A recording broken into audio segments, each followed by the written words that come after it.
It's 9 years since you made that. Yeah, almost 10 years. Do you still kind of look back on that as a happy time of your life? Probably the best time of my life. It was the first experiences that really showed me how to grow up. I learned a lot of lessons, and it was a really happy time. Did you? You made friends on the set. You thought, I mean, you were young enough to think of E.T. as a real alien, as a real person. Yeah. Oh, I believed he was one of my best friends in the whole world, and sometimes I still think he is, but he was really important to me. Did you go and talk to the dummy and as if it was a real person? Yeah, I would eat my lunch with him every day. I mean, you were a mature 6 when you made the film. I mean, had you had a lot of acting experience before that? Yeah, I had done 1 feature film, maybe 3 or 4 TV movies, and about 20 commercials. How old were you when you started? I was 11 months when I started. I mean, did your mother want you to be an actress? Well, a friend suggested that she take me on this audition when I was 11 months for a Puppy Chow commercial. And I went in and the dog bit me on the nose. And everybody freaked and like stood still, and I started laughing, and I got the commercial. So after that, I just continued to do some commercials, and I did some TV movies, and I was about 4, and I was staring at the TV, and I said something about this is my life, and she explained to me that maybe, you know, it was too difficult for me, and I said, no, this is what I want to do. So knowing that I wanted it so much, because she didn't want it for me, she just wanted me to be happy.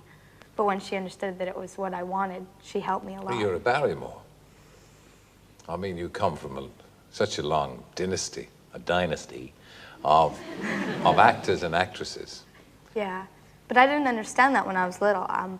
My name was just my last name, and I was explained many times that my family was a very big acting family and the Shakespearean theater, but I never really understood. And then as I got older, my mother would show me more work of my family. Of course, your progress downhill from the time you were about 9 has been pretty well documented, but in a sense, it's good to hear it again because it can be a lesson and it can help other young people. I mean, how old were you when you first had alcohol?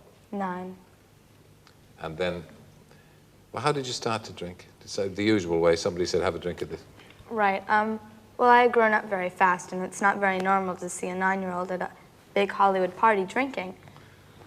And it looks a little weird, and people were laughing and just saying, you know, I dare you to do this, and I did, and I got really drunk, and it was such a scary, frightening feeling, yet it was such an escape from everything else in the world that I had a very liking to it, and do you think that because it ran in the family? Because, I mean, there were generations of Barrymores who were keen on the drink. Yeah, my whole family was definitely, they were all drinkers, and they abused it. And they say it's hereditary, and I'm sure it is, because I have a long list of it. But, and what about the drugs? That started when I was around 10 and 11, and 10? Who gave you your first drug, for goodness sake? As I said then, they were friends, but they weren't really friends. And to me, it just seemed normal. All the people I were around did it, and I thought it was a way of life that was just normal to be living. But I mean, the people you were around weren't the same age as you, they weren't? No, I always had older friends. I was always with a very advanced, older crowd from when I was about 6. How did you feel? You must have felt, they must have made you feel good. Yeah. It did. It was that great escape that you look for when you're younger, or actually at any age in your lifetime, you look for that escape to get away from your problems in life. And when you do drugs, your problems in normal life seem so much bigger that you just, you know, you kind of do more just to get away from them.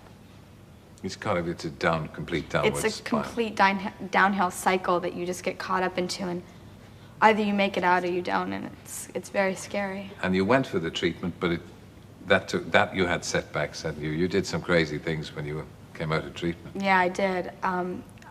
At first I was clean, but I was off drugs, but I still had the same behavior and was still doing the same things.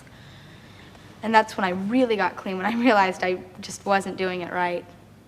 I mean, is there any kind of, obviously the message is to all young people, don't do it. However young you are, you can fall into these traps. Is there any one rule that you'd say, or anything that you'd say to parents?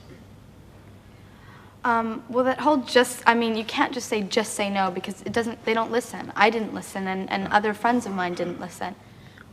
You have to really understand where your kid is coming from a parent, and you have to let go and turn it over to like either a higher power, whatever you believe in, and have a lot of patience and understanding and really help your kid. And for the kids, it really depends on the individual, because everybody is different and everybody needs a certain different type of help to get through their problem. And hopefully they can find the right one and really stick with it, and it takes a lot of patience and a lot of understanding. And how old are you now? I'm 15, almost 16.